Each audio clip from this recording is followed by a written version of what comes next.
ওয়ালাইকুম গাইজ, আশা করি সকলে অনেক ভালো আছেন। রমজান মুবারক। রমজান মাসে আমি আপনাদের সামনে আরেকটা ভিডিও নিয়ে চলে আসলাম। মোবাইল ফেসবুক, আমরা অনেকেই ফেসবুক ইউজ করি। ফেসবুকে যখন আমরা ওপেন করি, এই রমজান মাসে ফেসবুক টাইম লাইনে অনেক রকমের বাজে কন্টেন্ট চলে আসে, যা আসলেও মানার কথা না। তো এই কন্টেন্ট থেকে আমরা মুক্তি পেতে চাই। এই আজে বাজে কন্টেন্ট কোনো রকমের আসবে না। তার জন্য আমরা একটা সেটিংস ওপেন করে রাখবো টাইম লাইনে, যাতে কোনো রকমের আজে বাজে পোস্ট বা কমেন্ট কোনো প্রতিচ্ছবি আমাদের না থাকে। রমজান মাসে এই সেটিংসটা করে রাখুন, তাহলে আপনার কাজে আসবে। তো চলুন গাইস, তাহলে কিভাবে সেটিংসটা করতে হবে সেটা আমরা দেখি। প্রথমে আপনাদের এই যে ম্যান আইকন বা থ্রি ডটে ক্লিক করুন। এরপরে নিচের দিকে স্ক্রল করে চলে যান। চলে যাওয়ার পর এখানে সেটিংস অ্যান্ড প্রাইভেসি নামের একটা অপশন আছে, এখানে যাবেন। সেটিংস অ্যান্ড প্রাইভেসি, এখান থেকে আপনারা সেটিংস অপশনে ক্লিক করুন। সেটিংস অপশনে যখন আসবেন, এখান থেকে একটু স্ক্রল করবেন। এখানে এই যে একটা অপশন দেখতে পাচ্ছেন, কন্টেন্ট প্রিফারেন্স, এটাতে ক্লিক করবেন।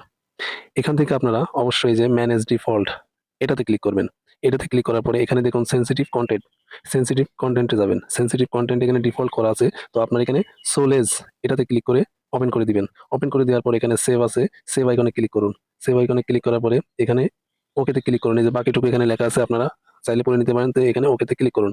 ওকেতে ক্লিক করার পরে এই যে এখানে দেখেন আপনার সেটিংসটা কমপ্লিট হয়ে গেছে। এখান থেকে আর আপনাদের সামনে কোনো রকমের নেগেটিভ সেনসিটিভ কমেন্ট বা কোনো রকমের ফাউল ভিডিও সামনে পড়ে আসবে না। তো ভিডিওটি যদি ভালো লেগে থাকে তো অবশ্যই শেয়ার করে দিন।